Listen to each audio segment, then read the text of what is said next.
Welcome to Australian Hiker, your online hiking resource. We're your hosts, Tim and Jill Savage.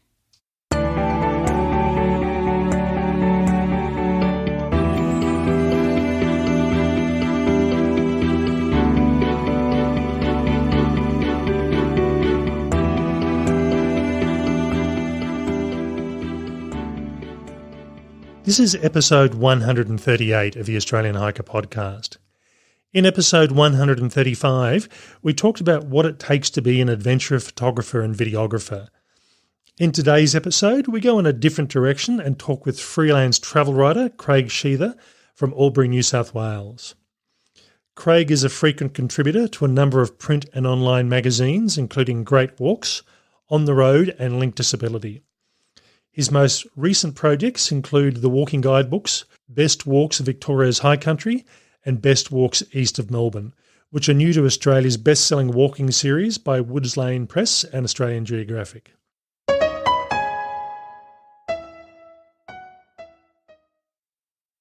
So today we are catching up with Craig to find out what's involved in being a guidebook and travel writer. Craig, thank you for taking the time to talk with Australian Hiker. Thanks, Tim. Thanks for having me, and nice to chat to you.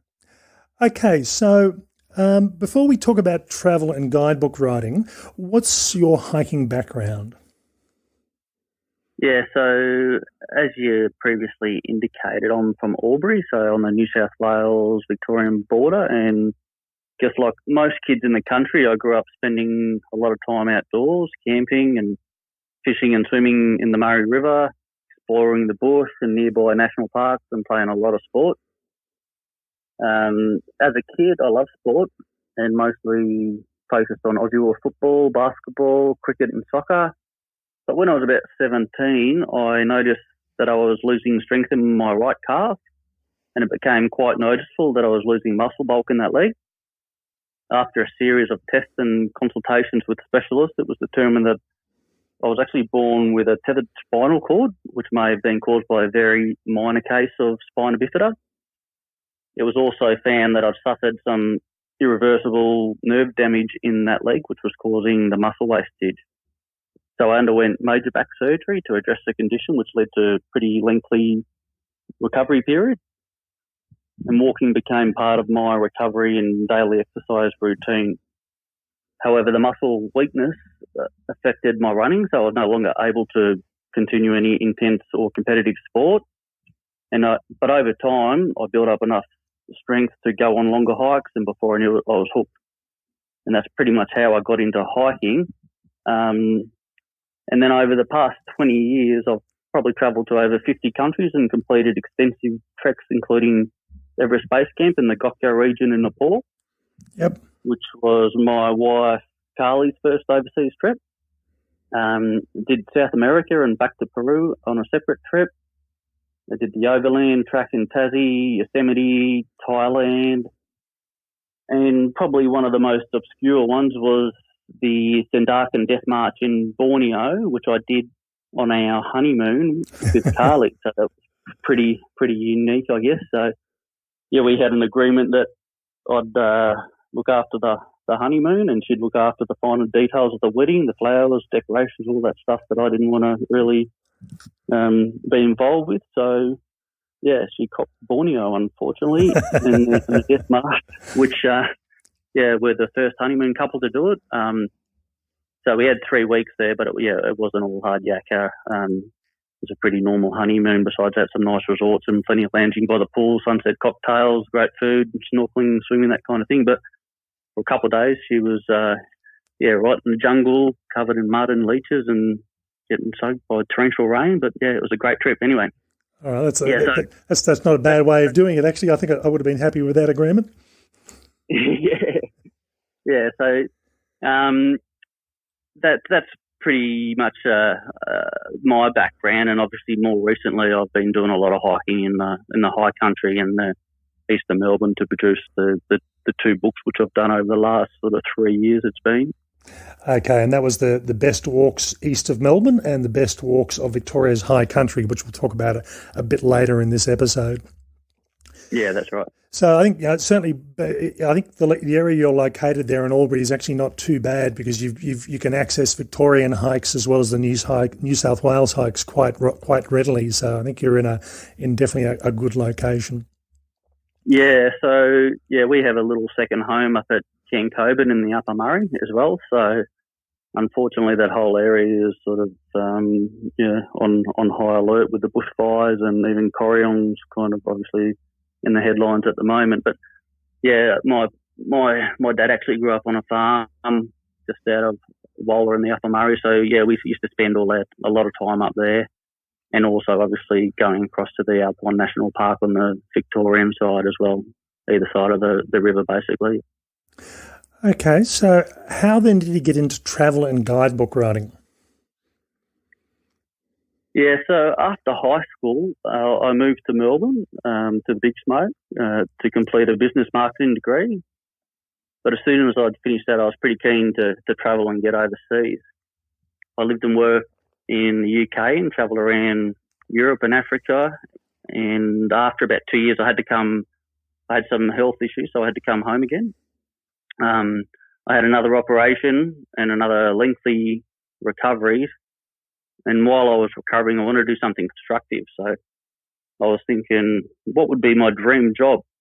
And I came up with travel writer. So it was probably as simple as that. I immediately, well, pretty much straight away, enrolled in a travel writing course and completed it via correspondence while I was recovering, and it all kicked off from there. Okay, I must admit I didn't realise there was such a thing as a travel writing course. Yeah, so yeah, there's a few that you can do. So yeah, I did it, and you learn a lot of the basics. So yeah, I did that, and I had intended to go back overseas, but I was pretty broke and needed to save some money, and I ended up securing a job in business banking in Albury. And at the same time, I was just chipping away at the odd travel article for fun. I spent about 5 years in business banking, and then commenced a new job in a government agency in Albury, which is where I still work today, pretty much full time. So, yeah, the first few articles were for TNT Backpackers magazine. I don't know if you're ever familiar with that. It was around back in the day. Yep. So that was probably my first articles about 15 years ago. They had a reader section where anyone could enter travel stories in a competition. And then I used those few articles to say that I was a regular writer for TNT, which wasn't entirely true, but it made it easier to pitch those ideas to other magazines. And I'd go into like the local news agent and search the shelves for any magazines that focused on travel and the outdoors. I'd study the magazines and then send a pitch to the editor with an idea and some examples of my work. And it kind of just grew from there. So I just kind of kept approaching magazines, and over the years picked up, I would have done 200 or 300 articles, I guess. But a lot of those magazines are no longer on the shelf, unfortunately. Yeah. The guidebooks came about a few years ago when I was doing an article on a road trip along the entire Murray River, which is about 2,500 kilometres long. I had a camping guide to the Murray River. That was pretty handy to find places to stay along the way. But the guide didn't have any information about sites, attractions, things to do, history. So I pitched an idea to the publisher for another book on the river to include info about that area. But the publisher wasn't overly keen on the idea. They didn't think it would sell. So, yeah, they weren't keen on it. But at the time, I was doing a few articles for Great Walks magazine. So we continued discussions and about possible titles. And later we agreed that because of my experience with walking and I guess with the connection with Great Walks magazine, we agreed to do one on the first high country walking guide. So that's how the book started. And I guess once you get a foot in the door and that book was done, we agreed on the east of Melbourne one straight away and sort of went back to back straight away. So, yeah, that's how it all started, I guess. All right. Now, just picking up on a couple of things that you mentioned through that, you were saying you work full time. Is that the case? Yeah, I do. Sorry. When I say full time, you have a full time job as well as travel writing. Pretty much, yeah. So the agency that I work for do have flexible working arrangements. So I'm pretty much on full time work hours, which I have been for the past 5 years since we had kids. At the moment, I do 4 9-hour days, but I still, over the years, I've also had a day at home with the kids. So, yeah, it's pretty tough to find the time to do it. The good thing is I do have flexibility. I can purchase extra leave, which allows me to get away and do the hikes, and then, I can purchase the leave to do the riding as well. So, yeah, I don't really have a designated day for riding. It's just after work, weekend, whenever I can, basically.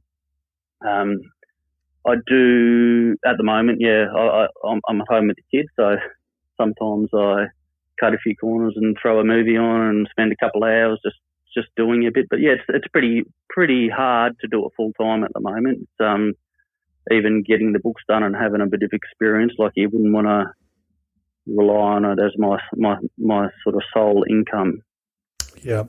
So how many hours a week roughly would you say you spend on travel writing? It depends on what projects I'm working on. At the moment, it's pretty quiet. I'm just chipping away at a few magazine articles and also trying to do a little bit of promotion for the books. When I'm doing the books, yeah, it's pretty full on. It's constant, so it's just whenever you can find the time. So,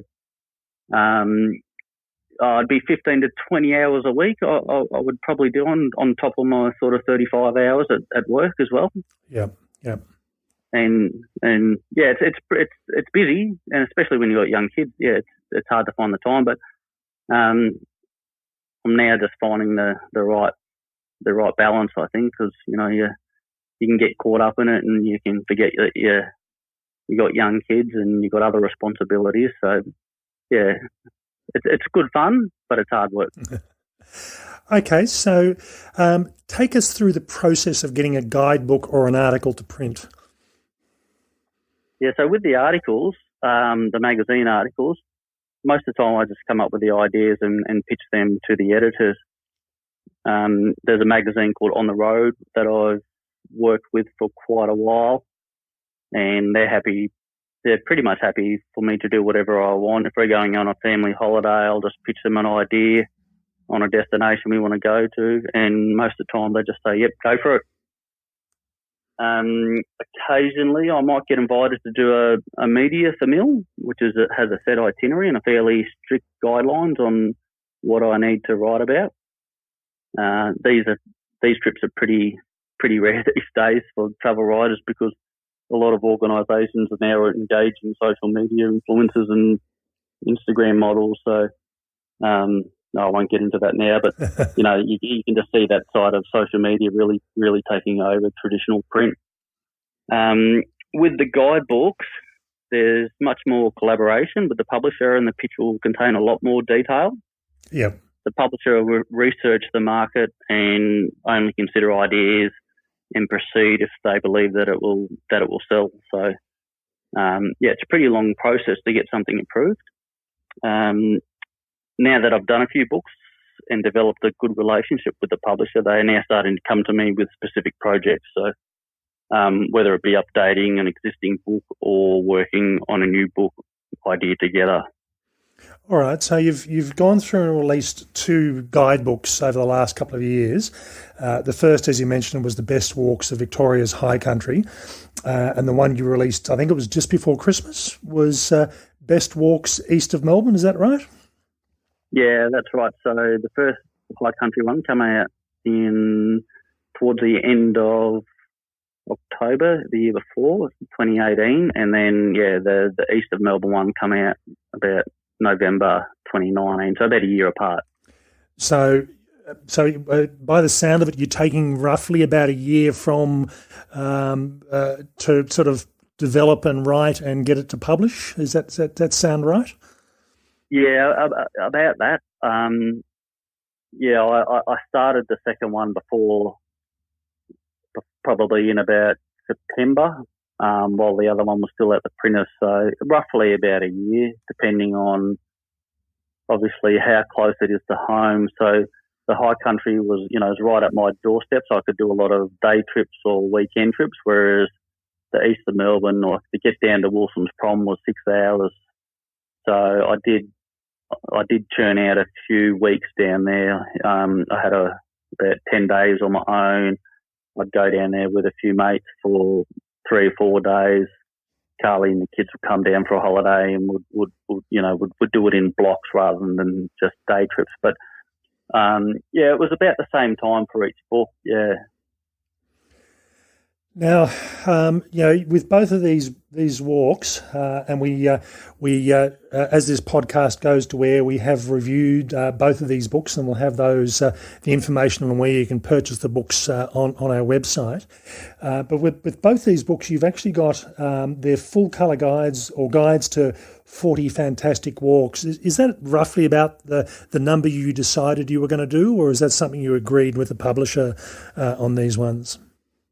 Yeah, it's tough because there's a lot more good walks in both those areas. So yeah, it's just what we agreed on and what can actually fit within those 300 pages. So, there's hundreds of walks that could actually go in a book, but the level of detail required of what we were trying to achieve.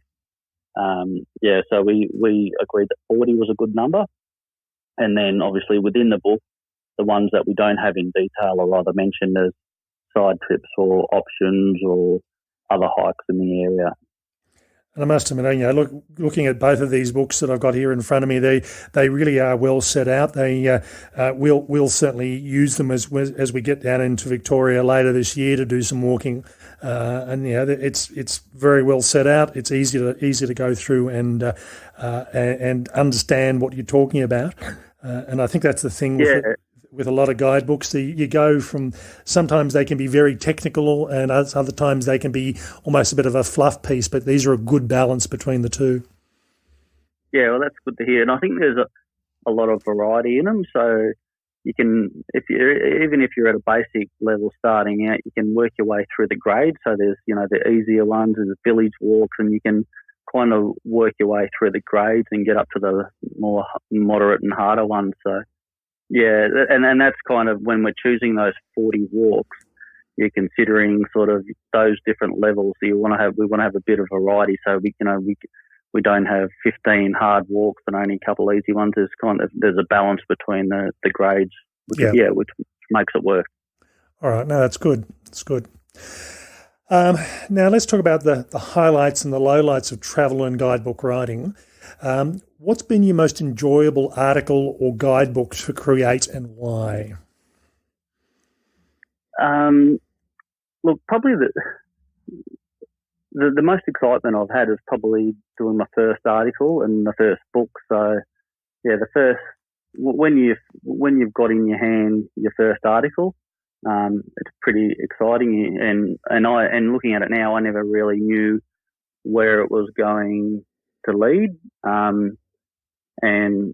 I started that 15 years ago, and I've kind of just progressed through where I'm at the level now that I'm capable of doing the book stuff. And then then having the first book, the High Country one, was a bit of a buzz as well. So they're probably just standouts, I guess, just for achievement purposes.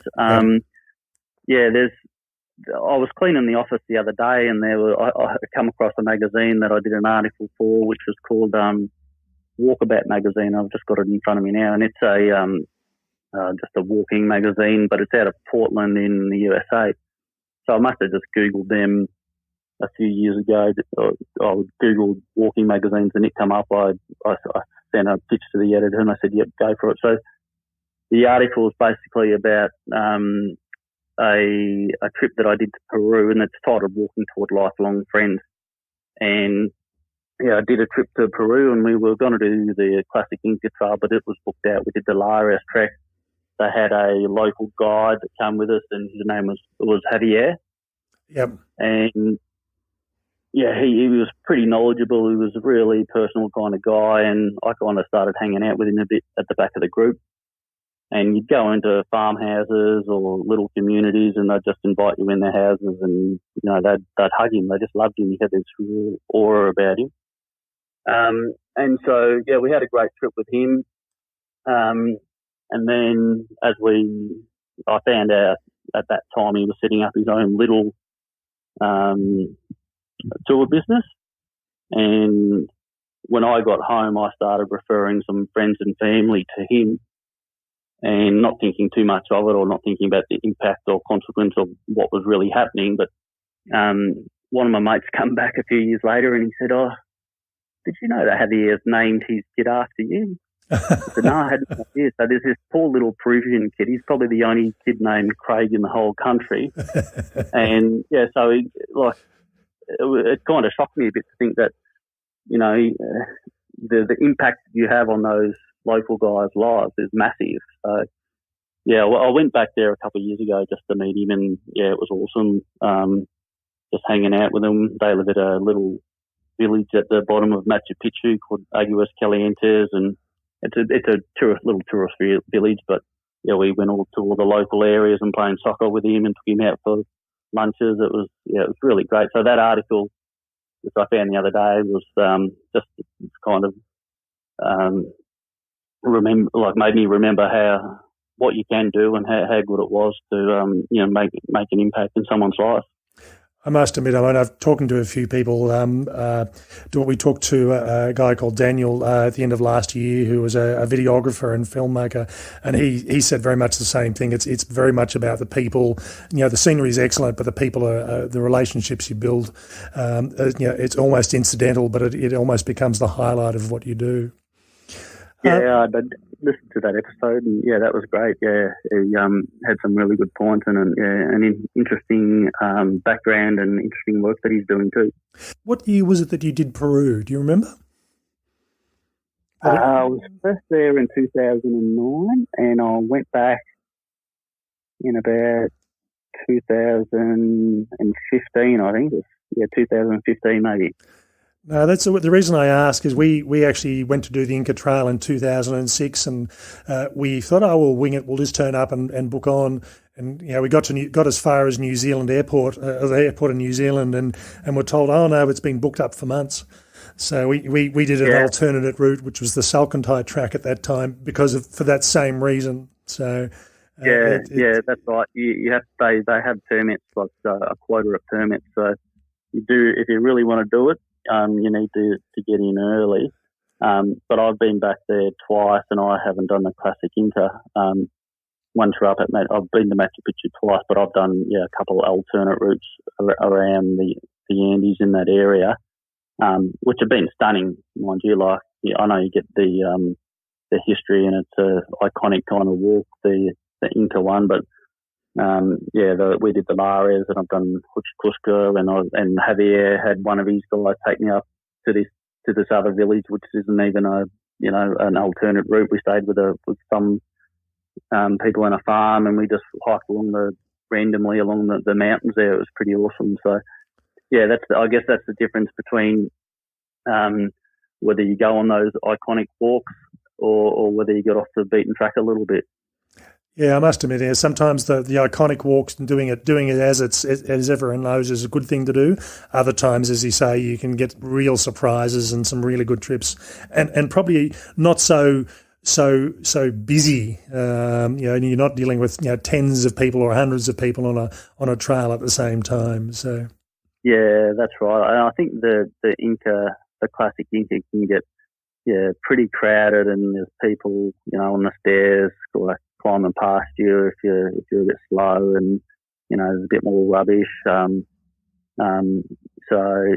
it's obviously one of the world's greatest hikes, and a lot of people want to do it. But if you miss out, it's not the end of the world. There's some other good stuff in that area as well. Okay, so we've talked about the highlights of doing guidebooks and travel. What's the downside? It sounds like, from what you were saying, is you spend a lot of time for not a huge return is possibly one of them. Yeah, I do it for the love of it, and I'm at the stage now that I can supplement my income, but I wouldn't be able to rely on it as a full-time job. Yeah. Just purely because of opportunities and I guess competition. Look at the newspapers. They have a really centralised travel section that even gets sent out to the country areas. Like we get the same travel escape magazine or content that the city papers do. So we don't even have local travel writers in the country papers. A lot of the magazines are flying off the shelf because everything's going online, and there's just probably not the opportunities. And it's really unstable to be a freelancer, I think. And at times I think, I'm making okay money here, and I'm writing for 4 or 5 magazines at the one time. But all of a sudden, 2 of them go off the shelf. Another one gets a new editor, and they restructure, and then again, and next minute you're starting from scratch again. So it's pretty unstable. But my approach is, I guess, that I do it for the love of it, and it's a good work-life balance, and any income that kind of comes with it is just a bonus. Yeah. Okay, now you mentioned before we started this interview you were going to make an offer in relation to the books. What was that about? Yeah, so as we speak, there's obviously a lot going on in the high country, and I've spent a lot of time up there in the Upper Murray and Alpine Park and all around that area. So I feel a bit helpless at the moment, but one thing that I'm going to do, I've donated, and I'm going to donate 100% of the profits of both books or any book sales until the end of January. So if anyone would like a book, if they could get in touch with me directly, if they buy it through the publisher or Booktopia or something like that, then they're not aware of what I'm doing at the moment. But I do have a batch, and I do wholesale the book, so I can distribute it myself. So if anyone wants a book, they can probably email me or inbox me or something, and I'll send it out, and 100% of those profits will go to the Red Cross, which covers all states. So that's all I can do at the moment. Another thing that we're going to do, we were going to plan a family trip to Queensland about mid-year. We're going to cancel that, and we're just going to go on a road trip through the high country and spend our money there, because hopefully these fires will die down soon, but it doesn't look like it. They could actually burn for another couple of months. So once it does die down and it's all over, they're going to need our support. And I think that's one way that maybe we think about how we're going to spend our money on our next holiday. And if you could go there, if you haven't been there, you'll be able to see the fire damage. But a lot of the villages hopefully will be saved, and they have so much good history and food and wine and that kind of thing. So you'll have a ball. So just something to think about anyway. Oh, that's good. I definitely agree. So we'll go through, if people are interested in helping support that, I'll go through and put Craig's contact details, websites, social media contacts, an email address in the show notes. So if you want to help out with that one and help support the bushfire relief, that's an opportunity for people to contribute to that. Yeah, that'd be great. Thanks, Tim. Yeah, the website's just getting updated as we speak. It probably should be all right by the time this goes live. But maybe the best way might be just to shoot me an email. Not a problem. As I said, all the contact details will be there, so we'll make it easy for people to get hold of you. Beautiful. Okay, now, what would you recommend to anyone considering a career in travel or guidebook writing? Yeah, look, as I was saying, it's tough, but if you want to take the risk, I'd say go for it. But don't give up your day job. It's pretty hard to make a living out of it as a full-time travel writer. As I said, the print industry is dying a bit of a slow death, and online platforms are really taking over. And a lot of professional writers I know still hold full-time or part-time jobs. and others are taking on other writing work such as editing, proofreading, copywriting, marketing material, just to supplement their income. But there's a few ways you can get published, and you can set up your own online blog, obviously, and write about whatever you want. You can enter writing competitions. You can approach existing websites or bloggers to write guest articles. And if you're interested in magazines, I'd say research and identify the ones that really suit your interest and writing style, and then contact the editor to see if they're accepting freelance articles or if they're looking for new material. You obviously wouldn't pitch a family holiday about Bali to an extreme adventure magazine, so really target the magazine and the audience. And be patient. I've learnt that editors and publishers are very busy, and it sometimes takes a long time to get a response, and you may not get a response at all. Yeah, I suppose that's the thing, isn't it? If you've got tens or hundreds of people pitching ideas, they can't always afford to respond as an email to everybody. So, yeah, that's right. And yeah, for instance, I was thinking what my next project was going to be, and I recently did a children's book writing course and had a couple sort of outdoor themes that I'd converted into these kids' books and sent them all off, and you get a response, or you don't get a response, but sometimes you get an acknowledgement. It could take up to 6 to 12 months to actually get a notification. So yeah, it's a while, isn't it? It is, yeah. I was going to say that just prompts another question. Have you ever been in a situation where you've had too much work on? You've been working on a book or an article, and all of a sudden you get a bit of a flood of requests, and you've got to try to schedule a bit, or does the work tend to space itself out a bit better? Yeah, no, there are times where things come in that I try not to knock back too much, but if I can handle it. But yeah, there's times where, if I was doing the book, there'd be other magazine stuff coming in. So it's just a juggling act to make sure that you can get it all done. One of my biggest, it's not a regret, but I couldn't go. Like, I had a media to nil opportunity to do a few days, all expenses paid for, in a pretty fancy resort in Fiji, but I had other things on that I was committed to, so I knocked that one back. But yeah, it's at the moment for me, it's a little bit quieter with the book coming out, and because I've been really focused on the book, the writing side of it now. I'm kind of doing a little bit more in the sales and exposure space, I guess. So that's sort of the other side of the book stuff that I'm not sure if your listeners want to know about, but I have the opportunity to, I guess, be involved with the sales as much as possible. So I act as a bit of a sales agent for the publisher, and I can wholesale it and I sell it on my website. Yeah.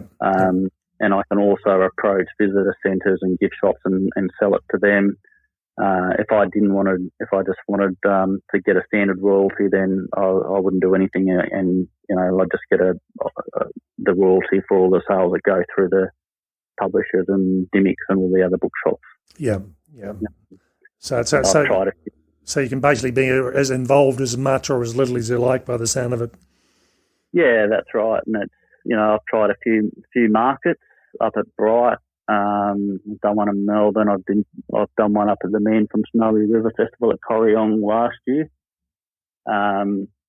There for the amount of time and effort you put in, I've kind of realised I really need to. One thing that I need to do is get more involved in the social media space and target hiking groups and forums and chats and that kind of thing, because you can just do that at home, laying in bed, rather than putting up a gazebo and tables and being a real salesman to try and sell them. So the social media space as far as sales goes is probably an area that I need to work on. Yeah, it's it's a bit of a rabbit hole, that one. You can spend almost as much time doing social media as you can do the actual work itself. So good luck with that. Yeah. Okay. Now, sorry, go on. I was just going to be patient with the if you do send something off, you never know if you'll get a response or not. And once you get a foot in the door, it kind of things can start to snowball a bit. And I think, as I said earlier, if you're really serious about riding, I'd recommend completing a professional riding course. So just to understand the basics of the industry, the Australian Riders Centre offers the Australian Riders Centre offers travel riding course, and it can be done online or in a classroom. And Lonely Planet, have a book titled How to Be a Travel Rider, and it has plenty of info and advice and tips. So once you build up a bit of a catalogue of articles, it makes it easier to pitch those. And once you've got the experience, you can show that to an editor, which kind of it's easier to pick up jobs once you get your first few done. Yeah. And sometimes it's a simple case as being, in the right place at the right time and being able to get hold of the right person. Yeah, I think that's often the case, isn't it? You can be very lucky, or you can work very hard, and sometimes it's a bit of a combination of both. Yeah, that's right. And I guess if you're interested in book writing or the guidebook, I think if you're starting from scratch without any experience, it'd be pretty unlikely that a publisher would engage anyone to write a book. You really do need to have some runs on the board before you consider a book. I was talking to a local author recently, and she travelled all around the world. She was a professional travel writer working for CNN and New York Times and all over the world, Singapore. And she'd been trying to get books published for years, and she's just got her first children's one published now, and it was partnership publishing, so it was a lot of her own investment to get it up and running. But that's opened the door for her to she's got other offers from other publishers now. So it's kind of one of those things that can snowball once you nail the first one. Yeah, no, that's definitely a good recommendation there. Okay, so now one final question.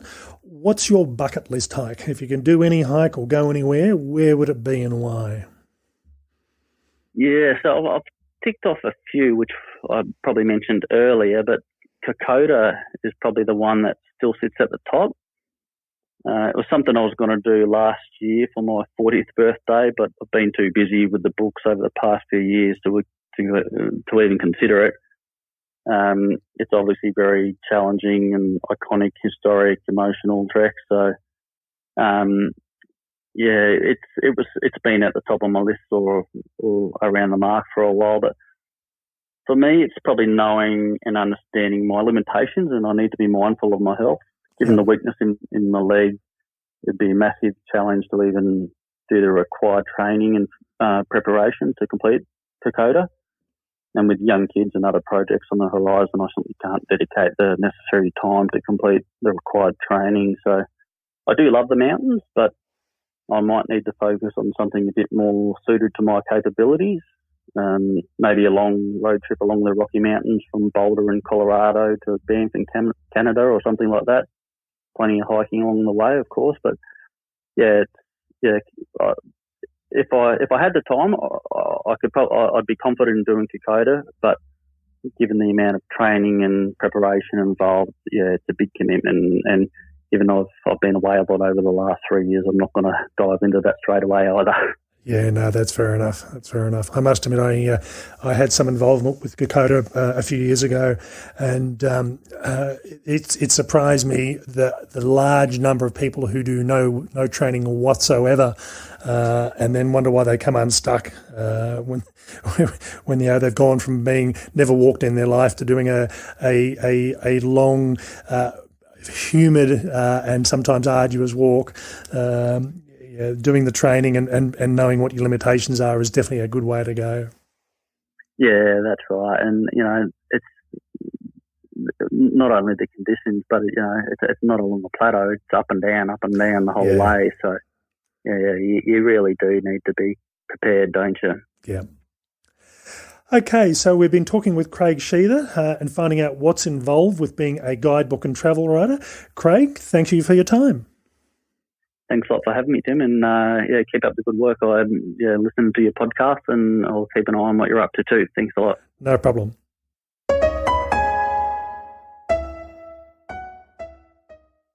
So that was our interview with Craig Sheether, who's recently produced 2 books. The first being the Best Walks of Victoria's High Country, and the most recent one is Best Walks East of Melbourne. And we've gone through and done reviews of those on our website. So if you go through and have a look at the link in our show notes, you'll find the full reviews of those. Now, I found it quite interesting talking to Craig, and it raised a lot of similarities with what we do with Australian Hiker. Craig was saying from his perspective, in talking about being a travel writer and being a guidebook writer, what was involved. And he said, basically it's not a job where he could throw in his full-time job. It's more just to supplement the income. And certainly it's something he really enjoys doing. And that's something we find to be the same with what we do with Australian Hiker. Yeah, and I bet if he calculated his hourly rate based on the income he receives from writing and the amount of time and effort he puts into it, it'd be pretty ordinary. It would be well down below the minimum wage, I would guess. And I think that's kind of the thing about doing those things that you really enjoy and you're quite passionate about, and that really came through when Craig was talking about being a travel writer was his dream job. And, he put a lot of effort into preparing himself for that and doing courses and getting the expertise before he, embarked full on. So some of the things that Craig talked about, he did talk about the time he spent and the fact he was doing this as something he enjoys doing, and it does supplement his income. It provides him a bit of flexibility, so it means this is something he can do in his time off and when he's away on holidays. When he's not spending time with his children and his wife, and I did like him talking about his Borneo honeymoon. I'm not quite sure. Tim said he'd be happy with that. I'm not quite sure I would have been happy with that, but then again, I don't think we had a honeymoon. So there you go. So that's one up on us. The other things that Craig talked about, it was quite interesting. He, as he said, it's the magazines, the book companies, they all go through and get bombarded with emails from people wanting to write articles for them, to submit book ideas. Craig was saying that it's not unusual to put an email in saying, here's an idea I've got, and either not hear back or not hear back for many weeks. So I must admit, we're probably not as bad as the book companies, but sometimes we just get so many emails through. It does take a while to respond to people, as much as we like to do it as quickly as we can. Yeah, I mean, he was talking about 12 months. I mean, you'd forget what you submitted, wouldn't you, by that stage? The other thing he talked about was the fact that he'd done a travel writing course, and I think this is one of these things now. There's travel writing courses you can do online, or you can go to your local TAFEs or universities in some instances if you're in some of the bigger centres and do courses on travel writing. And I think that's probably the thing that's often very different for people. It's one thing to be able to go through and write articles and say, hey, this is what I've done and this is how I've enjoyed it. But being able to make it catch people's imagination and do it in such a way that people want to go through and visit those sites or go to that location. Yeah, and I think there's that kind of tension between the reality and the fantasy, almost. And you mentioned fluff pieces, and I'd imagine the travel writing is really about capturing that imagination, but not overstepping the mark in terms of what people are expected to see when they actually get there or experience when they do, say, a walk. And that was the thing that I liked about the books. They're almost a little bit of, matter of fact in a way, but they just go, there's some good stuff to see here, and it's a pretty, simple, plain kind of low-key language, rather than, oh my God, this is the most exciting thing in the world and you must go. You get a sense of why you should go and why you would want to go, but it doesn't overstate. Yeah, and that is important. A lot of the coffee table type books, which have the spectacular full page images, they really inspire you, but they don't actually give you a lot of detail or information. Yeah, and I reckon in some of those, I don't know this for sure, and we probably should have asked that question on a previous podcast, but some of those images, probably take a lot of time and a lot of photos to get. There's probably hundreds of photos, and that's one out of them. Yeah, and I know from our perspective, we go for a hike, albeit, sort of the 2 to sort of 10, 15 kilometres, and we try and do that on a weekly basis. And I'll come back with, on average, probably 100 photos, because I just snap away, and sometimes I'll take 3 or 4 photos just to get, I'll work out, I'll pick the best one when I get back. If you're doing this, and in the case of each of these books that Craig's written, 40 walks, I'm guessing there's probably an awful lot of photos that's associated with that he's got to clean up, tidy up, and then go through and submit for publishing. So I think, as I said, I hope that's been a bit of an idea of what's involved with being a travel writer. And I'm sure everybody's story is different. Other travel writers will probably have a lot of similarities in some cases, but there'll be some differences depending on how they propose on doing things. Now, one final thing I would like to mention here is Craig has actually mentioned in the podcast, and we'll just reinforce that now, that if you go through and buy the books, these 2 books from his website, during the month of January 2020, he'll be donating the profits to the bushfire appeals. So you can actually buy these books from other places like Amazon or Dimmicks or the Book Depository, but Craig's making the special offer. So if you feel like you want to go through and buy the books and help the bushfire appeal, it's a good opportunity. And I'll go through and put the links to Craig's website, so where you can go through and buy these things, as well as what Craig does and all his social media on the written version of the podcast. So if you go to the show notes, you'll find all that information and that details there, as well as a few pictures, and give you an idea of what Craig looks like as well. And the other thing that Craig mentioned was that he had donated to the bushfire appeal, and there are a number of ways in which you can do that. Just beware of the scams, but there are some government-based ones that are the place to focus on. And he was talking about redirecting the family holiday in the middle of the year to go and reconnect with some of these local communities where the bushfires have been prominent. So I think for all of us, donating as much as we can possibly afford, however small that might be, and then going back to these communities when they're ready to take visitors to support the community, buy local, and just help them recover in that way. We hope you've enjoyed this episode on what it's like to be a travel writer and guidebook writer. As always, you can find this episode and other episodes on our website at www.australianhiker.com.au, through Podbean and Apple Podcasts. In our next episode, to be released in 2 weeks' time, we're going to be looking at games to play on the trail. So if you're taking younger family members and wanting to keep them active and involved, we're going to look at some lighter weight options for games to play on the trail. And this also goes for adults as well. It's not just for kids. Yeah, as long as they're not too competitive, isn't that right, Tim? That's right. Okay, that's all for me. Bye for now. And bye from me.